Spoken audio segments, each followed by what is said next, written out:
नमस्कार फ्रेंड्स, आमर YouTube channel ले आपण मानकु स्वागत। आपण माने किपरि अछंती?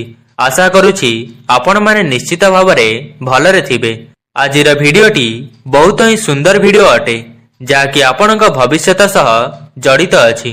आपणकु केवल भिडियोर निर्देश अनुसार गोटिए पद्मफूल को बाछिबार अछि। आपणक सामनारे तीनोटी पद्मफूल रहिछि, जाकि राशि चक्र उपरे आधारित अटे। भिडियोटी को भूल रे भी मिस करंतु नहीं।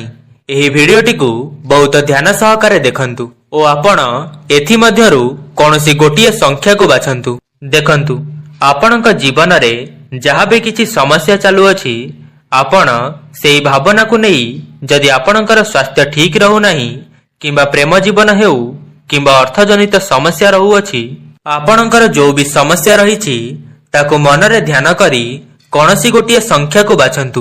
देखिबे आपणक सब प्रश्नर उत्तर एही भिडियो माध्यम रे पाई परिबे एवं आपणक समस्यार समाधान केबे हेबो ताहा मध्य जानि परिबे। तो आपण मानक पई किछि सेकेंडर समय रहिछि। आपण मन भितरे किछि प्रश्न रखी बाछंतु एथि मध्यरु कौनसी गोटिए संख्या। तो देखंतु जदि आपण 1 नंबर संख्याटी को बाछिचंती, तो देखंतु आपण बहु बाधा विघ्न दे गति करी वर्तमान फल संधान निमंते प्रश्न करूछंती। जेते चेष्टा कले मध्य आपण जेउ विपदरे पडिछंती ताहार समाधान आपण करि पारु नाहंती। केते मास होई गलानी आपण सेही कर्मरे व्यस्तता स्वीकार कले मध्य नाना असुविधा देई प्रत्येक कार्य आपणकर बाधा विघ्न घटुछि।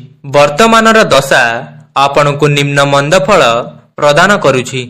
आपण जेते सीधा जीवाकु चेष्टा कले मध्य माया चक्र रे पड़ी छटपट हेउछंती। आपण एही सब विषय को नहीं बहुत चिंता रे रहुछंती। आगकु एक मांगलिक कार्य आसुअछि, सेथि पई मध्य आपण बहुत चिंता रे अछंती। धन केउठु आसीबो बोली आपण चिंतित अछंती। सहज भाषा रे कहिबाकु गले आपण दारुण चिंता रे गति करूछंती। आपण जेउ सब समस्या रे अछंती तार समाधान केबे हेबो ताहाकु नै आपण प्रश्न करिसंती। तो देखंतु वर्तमान ठारू आगामी 1 रु 1.5 मास पर्यंत मुख्यतः आपणक निमंते कोनोसी शुभ फल देखा जाऊ नाही। आपणक ग्रह दशा आदौ भल नाही। तुरंत जातक देखाई रत्न धारण करंतु ओ होमाहुति कार्य समापन करंतु। किंतु ठीक 1.5 मास जीवा परे आपण देखिबे आपणक जीवन रे अनेक शुभ परिवर्तन आसीजिब। जहाँ भी किछि समस्या देई आपण गति करूछंती ताहार सब समाधान आपे आपे होइजिब एवं आपणक जीवन रे एक नुआ खुशी आसीजिब। एबे आसंतु जानिबा 2 नंबर संख्या विषय रे। जदि आपण 2 नंबर संख्याटी को बाछिचंती, तेबे देखिबा ताहा आपणक विषय रे कोन कहूछि। देखंतु भल समय रे आपण आपणकर थिबा प्रश्नर उत्तर एबे पाइबाकु जाउछंती।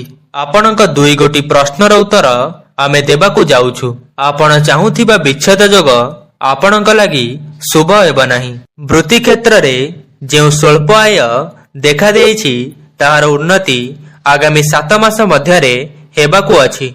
जदि आपण संतानर उन्नति निमंते आशा प्राप्ति करिसंती, तेबे एही क्षेत्र रे व्याकुल हेले हेबो नाही एवं एही विषय को नहीं अधिक चिंता प्रकाश करंतु नहीं। संतानक प्रति अधिक चिंता करी आपण किछि करि परिबे नाही। किंतु आपण जानि रखंतु कि आगामी दिन मानकरे आपणक संतानक जीवन रे बहुत उन्नति देखा जिबार अछि।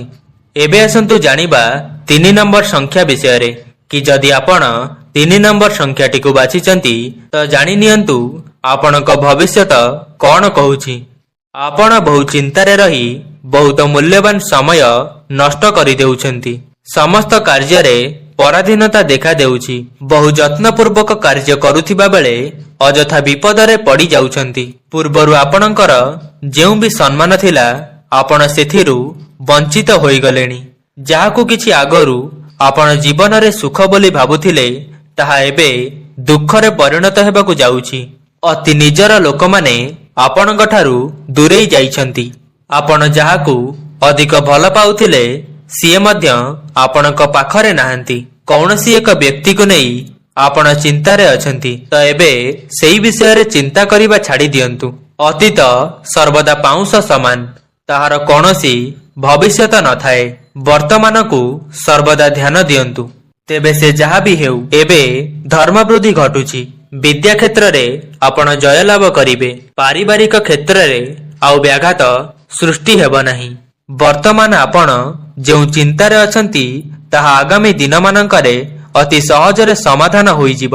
ଏବେ ଆପଣ ବହୁ ଖର୍ଚ୍ଚାନ୍ତରେ ପଡ଼ି ଯାଇଛନ୍ତି। ଆପଣ ଉପକାର କରୁ କରୁ ଅପକାରରେ ପଡ଼ି ଯାଇଛନ୍ତି।